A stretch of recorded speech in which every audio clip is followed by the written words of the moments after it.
We're going to change the pace a bit and talk about top one, the teleport summoner spell. But we're going to skip talking about why you take TP and just jump right into how to use it effectively. Now, a lot of times the first time that you can use teleport is going to be in the level 1, and you're going to go for that cheese where you go and you solo doubles, or you solo rays, or you solo wolves, and you get a level 2 advantage. That's very common, especially in solo queue, because you can hit level 2 quicker than your opponent, TP to your lane, have fully stocked potions.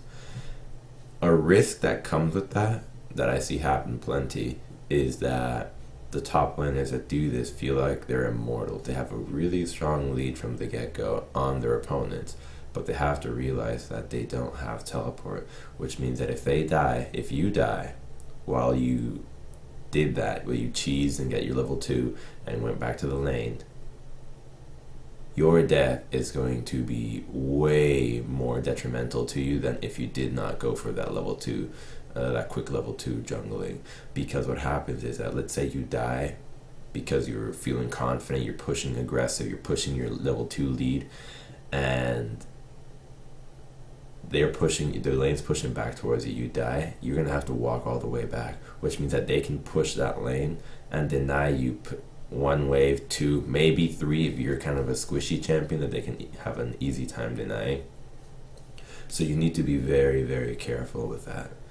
And on top of that, how I feel like the level 2 thing should be used is not so much to really bully the other guy out, but more on the lines of having him not be aggressive, because now the enemy top laner can't take those 1-for-1 trades with you because you have more potions, you have higher levels.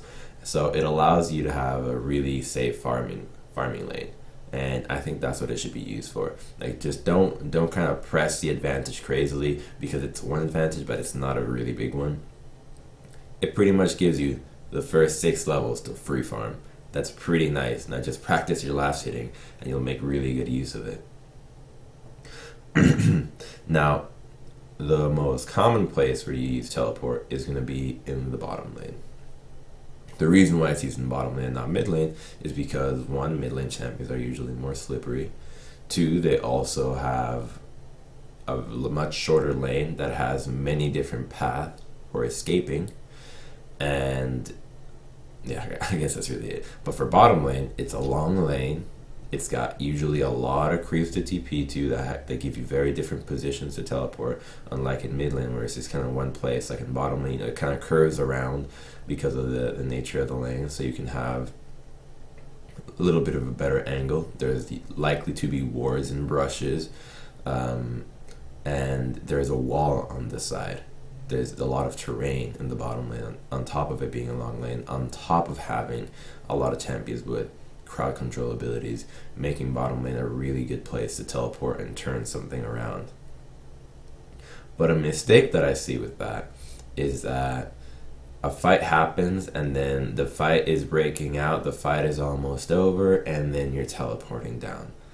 That's not how you want to use it. You don't want to be doing that, because what happens now is that you came in as cleanup crew and try to clean one person up. Maybe you could have gotten more. Who knows? But the thing is, you're using that teleport spell wrong. How you need to use it is going to be as soon as a fight happens. So once you play a lot of League, you're going to realize and learn how to read, I guess, a champion body language, and know when a fight's going to happen, and when both parties recognize, okay, it's happening right now, we're committing to it, like we're engaging. You want to teleport as soon as that happens, right? As soon as the Leona is committing, as soon as the Thresh commits, as soon as they're poised to do that, you're going to press that teleport button. And what's going to happen now is that the enemy is going to see that and think, shit, now my engage instantly was turned. It was instantly turned. And I'm going to have to reconsider going into this.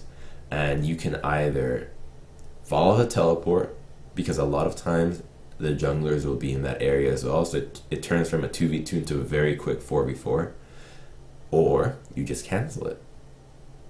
And if you look at the OGN games, or LCK, the Korean league, when they use teleports in bottom lane, a fight happens.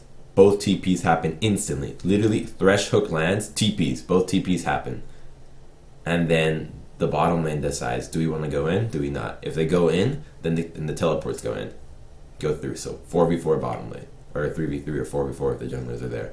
If no fight happens, both people cancel their teleports and nothing happens. That's how you should be using it. You should be using it instead of a preemptive measurement. You need to be using it aggressively.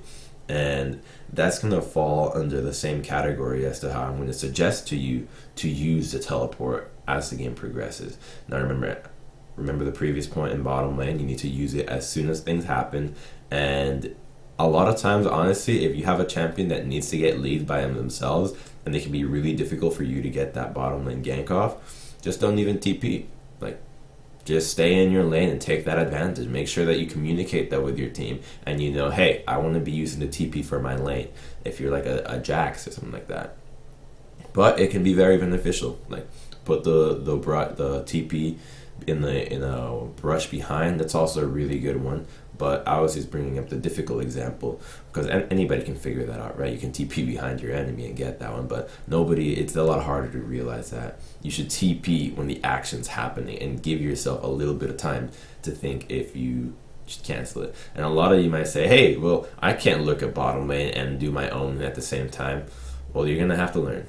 You're going to have to learn how to do it because that's how the game is.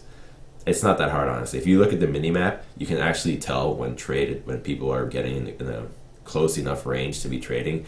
And if you look at your left-hand side bar, you can tell when your teammates are using mana or losing hit points, which makes it really easy, to be honest, to look at when action is happening. And here's the other point that I think this is perhaps even more important for your teleport, is when you get an advantage. Now, when you lose, obviously, in your lane, you just want to use your teleport to kind of stay in lane, survive. But when you have the advantage, you do not want to stay in your lane. You want to be grouping with your team. But before grouping, you need to consider who is going to be more impactful in a grouping scenario, myself or the enemy top laner. If the enemy top laner is a Jax, but you are Alessandra, you are going to be more useful than the Jax in the team fight. It's that simple. Alessandra's a better team fighter than Jax. So you want to be forcing scenarios that are grouped instead of keeping Jax in the top lane non-stop, because Jax wants to do that. Jax wants to stay in the top lane. He just wants to split push it all day. So what you do is you push the lane when you have your advantage, and a lot of times it can be a little bit difficult to press that advantage on the enemy's tower because, it's dangerous and whatnot. But tunnel visioning on only the goal that you can get within your lane is not a good idea. You need to look at the big picture. So you push your lane and then you roam and you group with your team. Can you get anything in that time? Maybe. If you can, fantastic. And then if Jax is taking your tower, you TP right back to your lane. Save the tower and then do it again.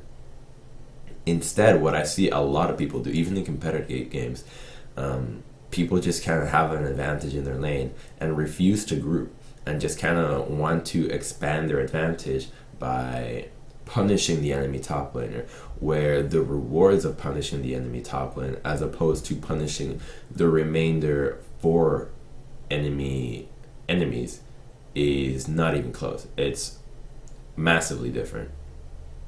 So you need to group with your TP when you have the advantage, and a good way of doing that is kind of just bringing a threat. Like, you don't actually have to walk with them and be with the enemy, you just have to be within range. One of the examples that I really like is when Rumbles can push the lane pretty well. So he pushes top, and then the enemy, his own team, is setting up Dragon. So what does he do? He runs all the way down to mid lane and keeps mid lane pushed while his entire team has 4 people at the Dragon Pit. Now what that does is, 1, it keeps mid lane pushed, so it keeps the enemy mid laner locked to their tower. So right off the bat, if they want to contest Dragon, it's going to be difficult because there are only 3 potentially 3 enemies within the Dragon area. Your jungle, your bot lane, which is some support on AD carry, and maybe the top laner, if the top laner left top as well, like you did. But you just stay in the area. You keep mid lane push, you keep somebody else away from you, and Rumble has a really easy time assisting his team from afar because of the range of the equalizer. So for mid laner, if a fight breaks out on Dragon, it's only a couple of seconds before you can walk a little bit, and if you have tier 2 boots, it's even easier. Drop an equalizer, and if you're not needed, you can either walk back top, which can be really easy, or just TP back top and use an equalizer on the way, things like that. Or let's say you're having a hard time even pushing that top lane, but you feel really confident in that 5v5 scenario. Use an equalizer on top lane, walk down, chill in mid lane, and now you're still going to be able to be useful in that team environment, in that 5v5, because even though you don't have the equalizer, you have the numbers advantage because you're already there while the enemy has to teleport. Now, hopefully your team has done a good enough job of establishing proper vision control and would be able to shut down any attempts of the enemy coming into that. Hopefully, but I mean, in solo queue, who can really tell? Now, in the early game as well, you want to use teleports to towers as much as possible. Don't go crazy and start using TPs in minions. Like, it can get you an advantage. No lie, there are a lot of situations where TPing to creeps is useful, but you don't want to do that all the time because that 5-minute cooldown can really take a toll on your laning phase. And the last thing that I wanted to touch upon that you see happen quite a bit is the TPs in mid lane.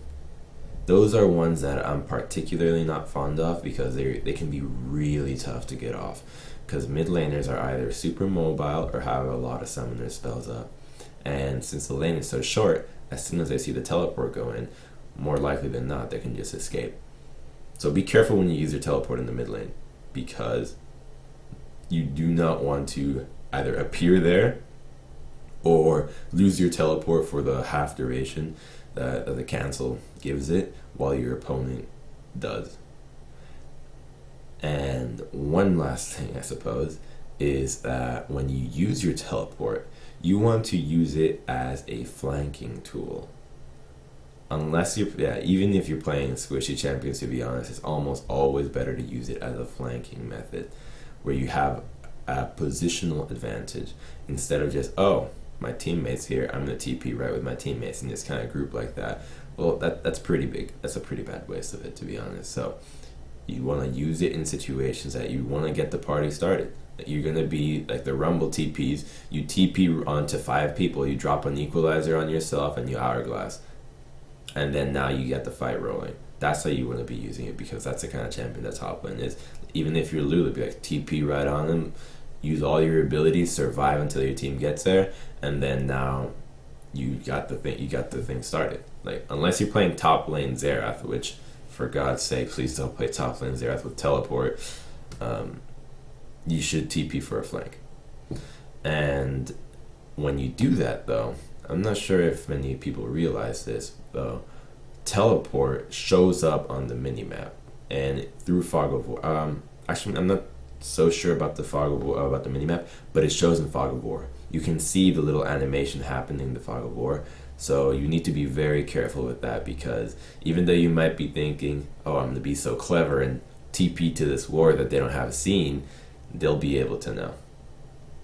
So hopefully you guys, you top laners, are actually able to make use of this video, the ones that take teleport, and really turn your teleport game around. So thank you for watching, and feel free to comment and let me know what you thought, on top of suggesting ideas for future videos. Now, I know you suggested plenty, but some ideas can be a little bit too broad that I'm not so sure how to go about condensing them down into something very simple. Like, for instance, talk about warding. Well, there's so many things about warding, and I don't really know how the audience stands and how knowledgeable they are on the terms of warding. So just if you can be specific, I'd love to do any video that you guys would like to suggest. So thank you for watching.